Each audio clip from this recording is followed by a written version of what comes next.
கர்த்தருடைய பரிசுத்த நாமத்திற்கு ஸ்தோத்திரம் உண்டாவதாக.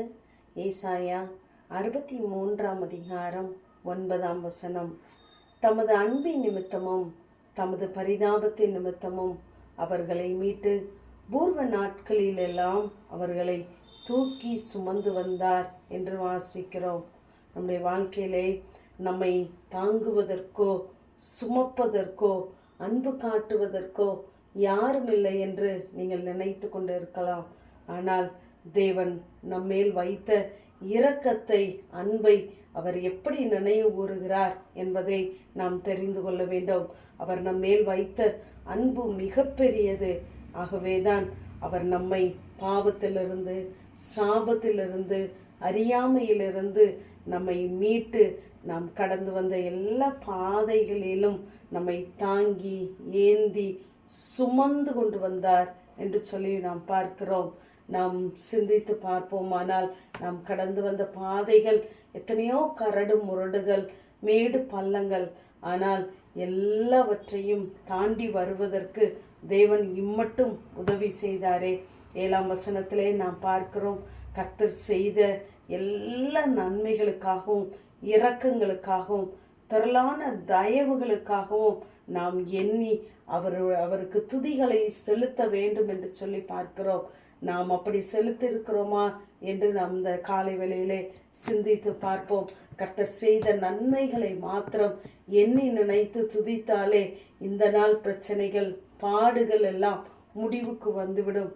ஆகவே நம்மேலே அன்பாய் இருக்கிற தேவன் அவர் இருந்த எல்லா மகிமையையும் விட்டு நம்மை ரட்சிப்பதற்காக, நம்மை மீட்டெடுப்பதற்காக அவர் இறங்கி வந்தார் என்றால் அவர் நம்மேலே எவ்வளவு பிரியம், எவ்வளவு அன்பு வைத்திருக்கிறார் என்பது நமக்கு விளங்கும்.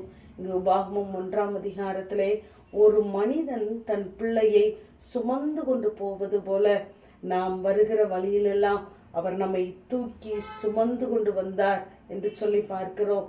அநேக காரியங்களை நாம் கடந்து வந்திருப்போம். ஆனால் எப்படி வந்தோம், எதற்கு வந்தோம் என்று நமக்கு தெரியாது.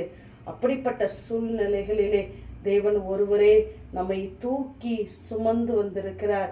ஏசாயா 66 அதிகாரம் 12 கடைசியிலே, இடுப்பில் வைத்து சுமக்கப்படுவீர்கள், முழங்காலில் வைத்து தாளாட்டப்படுவீர்கள் என்று சொல்லி நாம் வாசிக்கிறோம். எப்படி ஒரு பிள்ளையை ஒரு தாய் தேற்றுகிறது போல, சுமப்பது போல தேவன் நம்மை சுமக்கிறார் என்ற அந்த அன்பை நாம் புரிந்து கொள்ளுகிறவர்களாய் இருக்க வேண்டும். ஆனால் நாம் கேட்கலாம், அப்படி தூக்கி சுமக்கும் பொழுது எனக்கு ஏன் இத்தனை பாடுகள், இத்தனை பிரச்சனைகள், இத்தனை போராட்டங்கள் என்று. உபாகமம் 32 அதிகாரம் 11 அங்கு கழுகு தன் கூட்டை கலைத்து தன் குஞ்சுகளின் மேலே அசைவாடி சட்டைகளை விரித்து அவைகளை சுமந்து கொண்டு போகிறது போல என்று வாசிக்கிறோம். நாம் இருக்கிற சூழ்நிலைகள் கலைக்கப்படுகிறதென்றால், குலைக்கப்படுகிறதென்றால் ஒன்றை நாம் புரிந்து கொள்ள வேண்டும். இந்த நிலைமையிலிருந்து தேவன் இன்னும் நம்மை உயர்த்துகிறார்.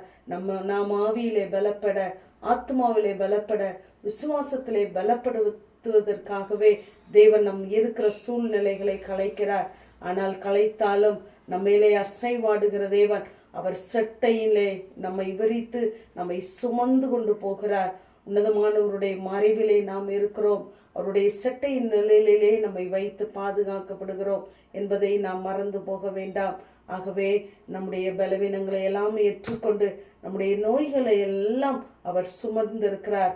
ஆனால் அவர் பாடுபடும் பொழுது நாம் என்ன நினைக்கிறோம் என்றால், அவர் தேவனால் அடிபட்டு வாதிக்கப்பட்டு சிறுமைப்பட்டவர் என்று நாம் எண்ணி தூரமாய் நின்று பார்த்து கொண்டு இருக்கிறோம். அப்படி இல்லாதபடி தேவன் என் மேல் வைத்த அன்பின் நிமித்தமும் பரிதாபத்தின் நிமித்தமுமே என்னை மீட்டு என்னை சுமந்து கொண்டு வந்தார் என்று அவருடைய அன்பை நாம் நினைத்து நினைத்து நாம் துதிக்கிறவர்களாய் இருப்போமானால் இன்னும் அவர் தாங்குவார், இன்னும் சுமப்பார். ஆமென். ஜெபம். பிதாவாகிய தேவனே, குமாரனாகிய இயேசு கிறிஸ்துவின் நாமத்தின் மூலமாய் உடைய சன்னிதானத்திலே வருகிறோம். வருத்தப்பட்டு பாரம் சுமக்கிறவர்களே, நீங்கள் எல்லாரும் என்னிடத்தில் வாருங்கள் என்ற வேத வார்த்தையின்படி கர்த்தாவே, எங்களுடைய பாரங்கள், ஆண்டவரே, எங்களுடைய சுமைகள் எல்லாவற்றையும் நாங்கள் உடைய சமூகத்திலே இறக்கி வைக்கிறோம். நீர் எங்களை தாங்கி சுமந்து இம்மட்டும் நடத்தினவர், இனிமேலும் நடத்துங்க. இயேசுவின் மூலம் ஜெபம் கேளும் எங்கள் நல்ல பிதாவே.